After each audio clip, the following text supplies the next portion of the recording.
የዚህኛው የአረብ ሀገር አሰሪ ወይም ማዳም ተግባር ደግሞ ለየት ያለ ነው። እንዲህ ሆነ። የቤት ሰራተኛ ያስመጣችው ኢላም አሊ አህመድ ሰራተኛዋን ባስመጣቻት በሶስተኛው ቀን ላይ ያልተለመደና እንግዳ ነገር ትመለከትና ሆን ብላ የቤት ሰራተኛዋን መከታተል ትጀምራለች። ሰራተኛዋ በዚህ በሶስት ቀናት ውስጥ አጋጣሚ በመጠቀም ወደ ሽንት ቤት ጎራ ትልና ጡቷን ሞልቶ ህመም የሆነባትንና ጤና የነሳትን የጡቷን ወተት በእጇ እየነካካች ለሰዓታት ፈሶ እንዲያሳርፋት ታደርግ ነበር። እናም ይህን ነገር የተጠራጠረች ኢልሃም ሰራተኛዋ ወደ ሽንት ቤት ድንገት እጥፍ ስትልባት በአይነ ቁራኛ ስትከተል ነበርና ደርሳባት የሽንት ቤቱን በር ማንኳኳት ጀመረች። ሰራተኛዋም በሩን ከፍታ ሁለቱ ተፋጠው መተያየት ጀመሩ። ነገሩ የገረማት ኢልሃምም ሰራተኛዋን ምን ሆነሻል?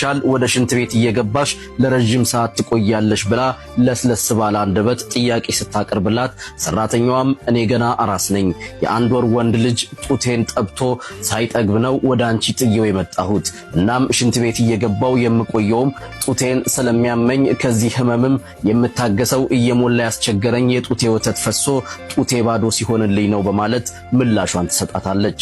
ይሄን የሰማችው አሰሪዋም ድንገት ከሰማይ መብረቅ ወርዶ የመታትን ያህል አካሏ ተለያየ።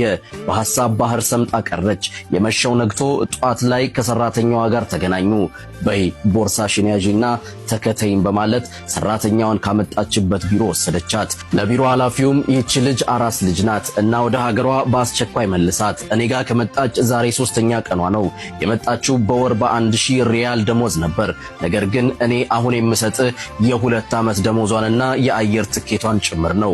በተጨማሪም ከ2 ዓመት በኋላም ፍላጎት ካላት ወደ እኔ እንድትመለስ፣ ካልሆነም አላህ ለጥሩ ነገር ያብቃትና ከልጇ ጋርም በሰላምና በፍቅር ያኑራቸው ስትል በተሰበረ ስሜቷ አልቅሳ ወደ ሀገሯ በሰላም እንድትመለስ